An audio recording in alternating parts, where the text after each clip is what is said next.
में विश्वास हो और अपराधियों में खौफ हो, हड़कंप हो।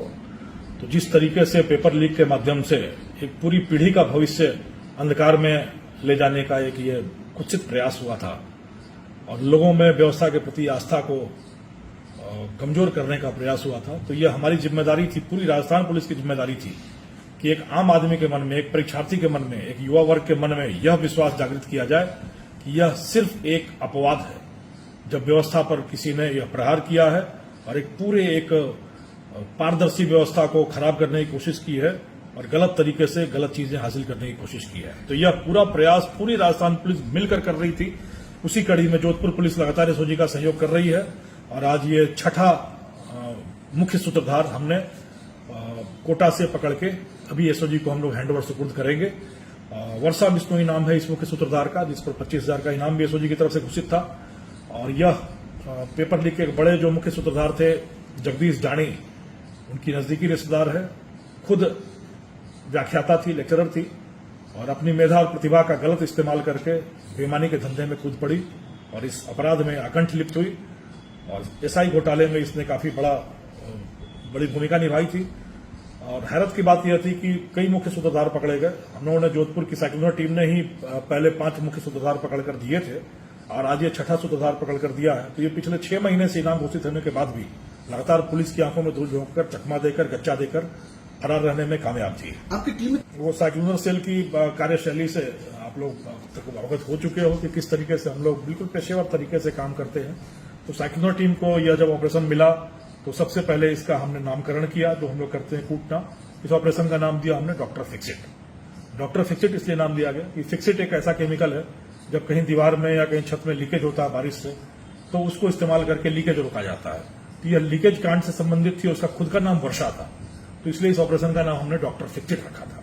तो डॉक्टर फिक्सिट अभियान चलाया गया करीब 3 महीने पहले। यह बहुत शातिर थी, इसने अपने सारे मानवीय संपर्क सूत्र तोड़ रखे थे। सांचौर की रहने वाली थी, वहां के लोगों से भी संपर्क में नहीं थी और तकनीकी रूप में जो सामान्य प्रोटोकॉल है, सामान्य नवाचार है, उनका इस्तेमाल नहीं करती थी। सामान्य फोन या सामान्य बातचीत बिल्कुल नहीं करती थी। अत्याधुनिक एप्स का इस्तेमाल करके जिनका पकड़ना मुश्किल होता है, उसके माध्यम से काहे बगाए कभी कभार ये किसी न किसी के संपर्क में आती थी। पर कहते हैं कानून के हाथ बहुत लंबे हैं, आप देर तक भाग सकते हो, दूर तक भाग सकते हो, बट कब तक भागोगे? हम तो भगाने के लिए ही है। तो पीछा करते करते यह सांचौर में रही, जोधपुर में रही, जयपुर में रही और फाइनली इसको लगा कि सबसे मुफीद जगह यह है, चूंकि देखने में ये एक बिल्कुल स्टूडेंट की तरह दिखती है। तो कोटा के जवाहर नगर क्षेत्र में जाकर ये पेइंग गेस्ट बनकर एक फर्जी कागजात के आधार पर, फर्जी आधार कार्ड को लेकर ये वहां पर आराम से रह रही थी। हमारी टीम को तकनीकी रूप से डेवलप करके कुछ मानवीय आधार पर यह सूचना मिल गई कि कोटा के इस क्षेत्र में रहती है और उस ठिकाने तक पहुंचना बड़ा मुश्किल था। तो कई दिनों तक टीम वहां के लोकल ढाबों पे, पान की दुकानों पर, चौराहों पर लगातार रेकी करती रही, बैठी रही घंटों, बट इसकी झलक नहीं मिली। फिर हम लोग ने वहां लोकल लेवल पे स्कूटी लिया, हमारी टीम ने स्कूटी लेकर सारे कोचिंग्स के बाहर, सारे बड़े हॉस्टल्स के सामने पेइंग गेस्ट का सारा लगातार चेक करते रहे, नहीं मिला।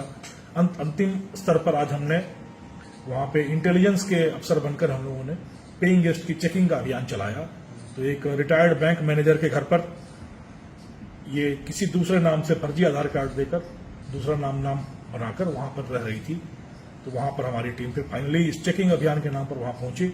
इसमें कोटा पुलिस की एसपी डॉक्टर अमृता दुहान ने, कुन्हाड़ी एसएचओ अरविंद भारद्वाज ने बहुत सहायता की हमारी टीम की वहां पर इस पूरे अभियान में। और उनकी सहायता से हमने इस चीज को जब वहां चेक किया, तब भी वहां इसने अपना फर्जी आधार कार्ड दिखाया और फर्जी पहचान ही बताई और वह कॉन्फिडेंट थी कि हम इसी तरीके से गच्चा देके एक बार फिर निकल लूंगी। पर इस बार पुलिस के पास, हमारे पास, साइक्लोनर टीम के पास पुख्ता सबूत थे, पुख्ता आधार थे।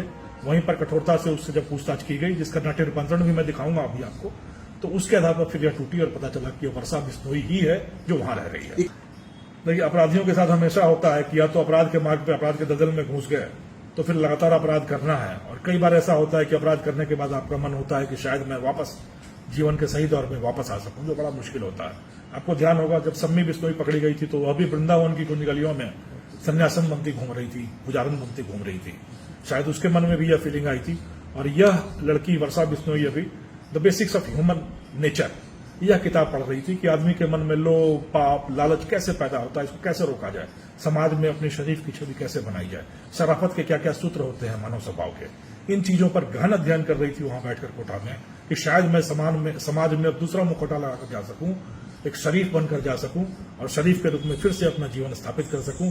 पर कहते हैं पाप की दुनिया इतनी खराब होती है, दलदल इतना गहरा होता है, इतना जटिल होता है कि एक बार इसमें फंसने के बाद निजात मिलना बहुत मुश्किल होता है।